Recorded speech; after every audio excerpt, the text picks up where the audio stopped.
Ticket ticket माँ जी, ticket दिखाइए अपना।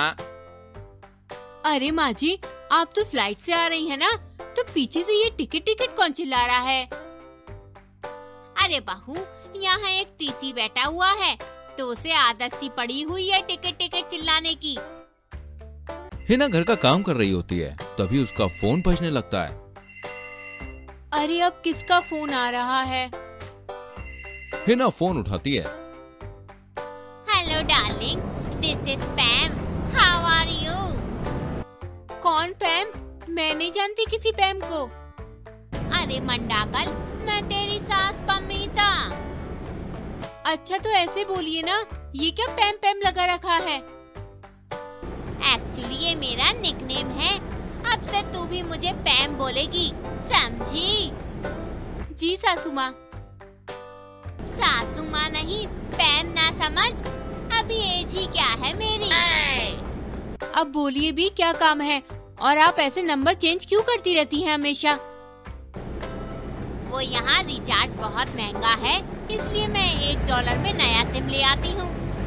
हे भगवान, अब काम भी बताइए। वो मैं अब इंडिया आ रही हूँ फ्लाइट से, तू नाश्ता वगैरह बना कर रखियो, और मेरा रूम भी थोड़ा मॉडर्न तरीके से सजा कर रखियो। पीछे से टीसी की आवाज आने लगती है। टिकट टिकट माँ जी, टिकट दिखाइए अपना। अरे माँ जी, आप तो फ्लाइट से आ रही है ना, तो पीछे से ये टिकट टिकट कौन चिल्ला रहा है? अरे बहू, यहाँ एक टीसी बैठा हुआ है, तो उसे आदत सी पड़ी हुई है टिकट टिकट चिल्लाने की। अच्छा, बड़ी अजीब बात है। सास फोन काट देती है। हे भगवान, मेरी खुशहाल जिंदगी आपसे देखी नहीं गई, जो इतनी नखरे करने वाली सास को भेज रहे हो आप। अरे सासू माँ के बेड पर तो मैंने सारी गांव से आई हुई सब्जियां फैला कर रखी हैं, जल्दी से साफ करना पड़ेगा।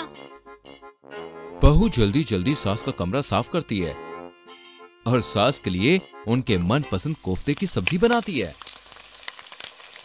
चलो अब सारा काम हो गया, सासू माँ को आने में टाइम है, तब तक थोड़ी देर आराम कर लेती हूँ। बहू अपने कमरे में आराम करने चली जाती है, तभी घर की डोरबेल बजती है। अरे अब कौन आया? ये दादी आ गई, दादी आ गई। इन्होंने तो मेरा आराम हराम कर रखा है। दादी, आप क्या लाई है मेरे लिए यूएसए से? अरे बेटा, मुझे दादी वादी मत बोल, आई एम पैम। क्या पैम? बहू कमरे से आती है और सास को देखकर दंग रह जाती है।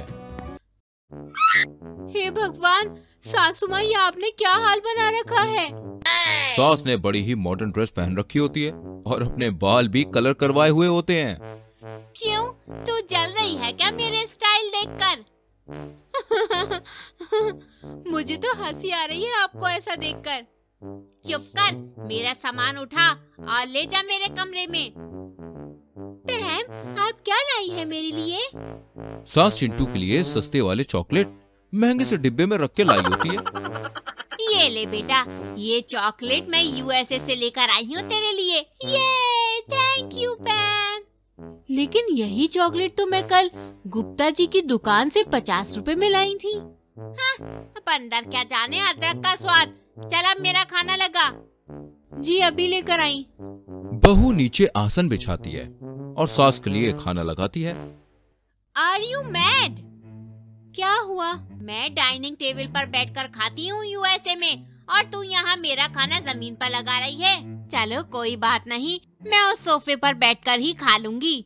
रुको, अभी आपको मजा चखाती हूँ सासू माँ। बहू चुपके से सोफे पर सेफ्टी पिन गिरा देती है। सास जैसे ही सोफे पर बैठती है, उसे सुई चुभती है। मर गई रे, ये पिन कहाँ से आ गई? अरे सासू माँ, ये पिन तो बहुत दिनों से खो गई थी, अच्छा हुआ आपने ढूंढ ली। चुप कर, नीचे ही खा लूंगी अब मैं। आ गई ना लाइन पर बुढ़िया। ये क्या बनाया है तूने, इतना ऑयली खाना? रुकिए, मैं अभी आपके लिए हेल्दी सैंडविच लेकर आती हूँ। अरे अब क्या बोलूं, ये कोफ्ते तो मेरे फेवरेट हैं। अरे बहू रहने दे, थोड़ा सा ऑयली खाने से कुछ नहीं होगा। रहने दे, मैं खा लूंगी। हाँ हाँ बिल्कुल। अगले दिन बहू अपनी सहेली के घर किटी पार्टी में जा रही होती है। अरे बहू, मैं भी चलूंगी तेरे साथ किटी पार्टी में, ऐसी ड्रेस पहनकर। तो क्या, आई एम अ फॉरेनर। हे भगवान, चलिए। सास बहू दोनों किटी पार्टी में जाते हैं। अरे हीना, ये कौन है? I am पैम। ये मेरी सासू माँ है। वाह यार, तेरी सास तो बहुत मॉडर्न है। सास अपनी बहू के दोस्तों के सामने बहुत ज्यादा शो ऑफ करती है। मेरा लंदन में खुद का बंगलो है। You can visit any time. अच्छा, आप इतनी अमीर हैं क्या? सास बहू की सहेलियों के सामने बहुत ज्यादा अमीर होने का दावा करती है। कुछ दिनों के बाद बहू के पास गलती से सास का फोन आता है। सास के फोन में ताका झाकी करके बहू को पता चलता है कि सास किसी फॉरेन कंट्री में नहीं रहती है। सास गोवा में एक ढाबा चलाती है और वहाँ बहुत लोगों को चूना लगाकर कुछ दिनों के लिए छुपने आई है। अरे, तू मेरे फोन से क्या कर रही है? फॉरेनर, अमीर, बंगलो, हर महीने पार्लर जाती हैं। आज मुझे आपके सारे राज पता चल गए हैं सासू माँ। अब तो मैं आपके सारे दोस्तों को सच बता दूंगी। अरे नहीं नहीं बहू, ऐसा मत कर। मैं तेरी सारी बात मानूंगी, बस मेरी रिपीटेशन मत बिगाड़। उस दिन के बाद से सास बहू की सारी बातें मानने लगती है और सब हंसी खुशी रहने लगते हैं।